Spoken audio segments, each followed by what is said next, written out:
নূরে আলম কামরাঙ্গীরচর এলাকার একজন কাপড় প্রিন্ট ব্যবসায়ী। ওনার ছোট্ট একটা কারখানা আছে কামরাঙ্গীরচর থানাধীন জারফাটি চৌরাস্তা এলাকায়। এখন থেকে অনুমান মাসখানেক আগে উনি এই কারখানাটি চালু করেন।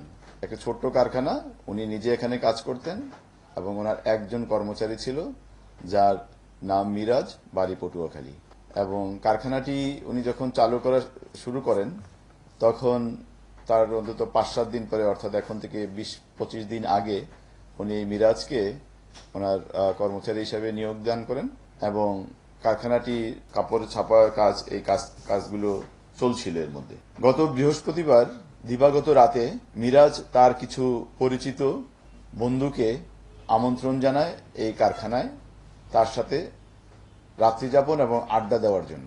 3 জন বন্ধু, একজন শিপন, রিফাত এবং জিহাদ, এই 3 জন বন্ধু এবং পরিচিত, তারা পুরো পরিচিত, তারা এখানে আসে। নূর আলম যখন রাত্রে ঘুমিয়ে পড়েন তখন এই 4 জন পাশের বেডে তারা আড্ডা দিচ্ছিলেন এবং তারা তাস খেলছিলেন। তো তাদের কথাবার্তার প্রেক্ষিতে নূর আলমের ঘুম ভেঙে যায়। ঘুম ভেঙে যাওয়ার পরে নূর আলম জিজ্ঞেস করেন যে তার কর্মচারীকে, তোমরা কারা এবং তোমরা এখানে আড্ডা দিচ্ছ, তাস খেলছো কেন? এই নিয়ে মিরাজ এবং অন্য তার বন্ধু বা পরিচিতদের সাথে তার কথা কাটাকাটি এবং বাকবিতণ্ডা শুরু হয়। এক পর্যায়ে মিরাজের যে বন্ধুদের একজন জিহাদ পাশে থাকা একটি হাতুড়ি দিয়ে নূর আলমের মাথায় আঘাত করলে সাথে সাথে নূর আলম ওখানে লুটিয়ে পড়েন এবং উনি অজ্ঞান হয়ে যান। ঘটনার সাথে সাথে শিপন এবং তার শ্যালক জিহাদ ঘটনাস্থল ত্যাগ করেন। তখন মিরাজ এবং রিফাত ওখানে অবস্থান করেন এবং তারা পরীক্ষা নিরীক্ষা করে দেখেন ওনার শারীরিক অবস্থাটি। তাদের পরীক্ষায় দেখা যায় লোকটার শ্বাস প্রশ্বাস বন্ধ হয়ে গেছে, অর্থাৎ উনি মারা গেছেন, এটা তাদের ভাষ্য অনুযায়ী।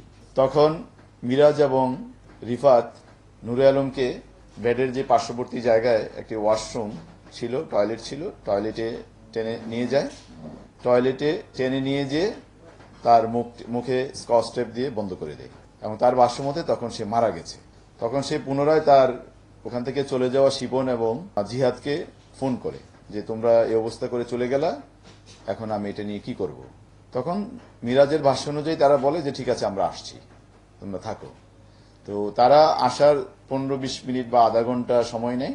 এই সময়ের মধ্যে মিরাজ এবং রিফাত ওই রুমে 2টা চাকু ছিল, সেই চাকু দ্বারা গলা কেটে ফেলে, তবে বিচ্ছিন্ন করেনি, তারা গলাটি কেটে ফেলেছে জবাইয়ের মতো করে।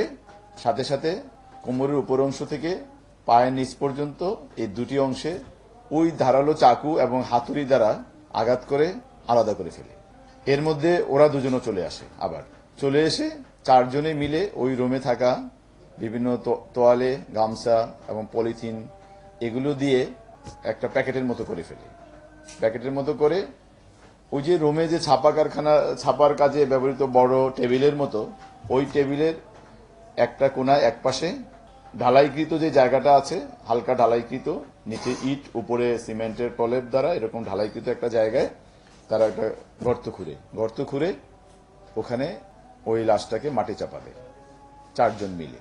এবং পরবর্তীতে তারা 3 জন ওই রাতেই ওই রুমটি ত্যাগ করে। আর মিরাজ যেহেতু তার কর্মচারী ছিল, সে নিজেকে আড়াল করার জন্য অধিকতর বুদ্ধিমত্তার পরিচয় দিয়ে ওর ভাষায় যে আমাকে যাতে কেউ সন্দেহ করতে না পারে, সে ওখানেই অবস্থান করে। পরের দিন অর্থাৎ শনিবারে সন্ধ্যাবেলা থানায় আমাদেরকে মালিকের ওই নূরে আলমের আত্মীয় স্বজন থানায় আসে, এসে আমাদেরকে বিষয়টি ইনফর্ম করে যে আমাদের এই নামে একজন লোক নিখোঁজ বৃহস্পতিবার রাত্র থেকে। শনিবারে সন্ধ্যার পরে থানায় তার আত্মীয় স্বজন যোগাযোগ করে যে আমাদের আত্মীয় এই নাম, তাকে আমরা পাচ্ছি না, তার ফোন বন্ধ, সে বাড়িতে যাওয়ার কথা ছিল, সে নিখোঁজ। আমাদেরকে একটা অভিযোগ দেয়। তো অভিযোগের প্রেক্ষিতে আমরা বিষয়টি অনুসন্ধান শুরু করি। অনুসন্ধানে আমরা আসলে শুধু রিফাতের সাথে তার ফ্যামিলির বাইরে অন্য যাদের সাথে যোগাযোগ করেছে এরকম একজন শুধু মিরাজে, অর্থাৎ যে তার যে কর্মচারী ছিল, এই কর্মচারী কি পাই, আর কারোর সাথে তার যোগাযোগ হয়েছে এরকম আমরা আর পাচ্ছিলাম না। পরবর্তীতে আমরা আশেপাশের সিসি ক্যামেরা এবং স্থানীয় লোকজনের জিজ্ঞাসাবাদ এবং মিরাজের মোবাইল, এই বিষয়গুলো যাচাই বাছাই করে আমরা ওই তিনজনের ওই রাতে ওখানে, অর্থাৎ বৃহস্পতিবার রাতে ওই ফ্যাক্টরির আশেপাশে আনাগোনা করা, আসা যাওয়া করা, এই বিষয়গুলো সন্ধান পেয়ে মিরাজকে আমরা বিষয়ে অধিকতর জিজ্ঞাসাবাদ করি।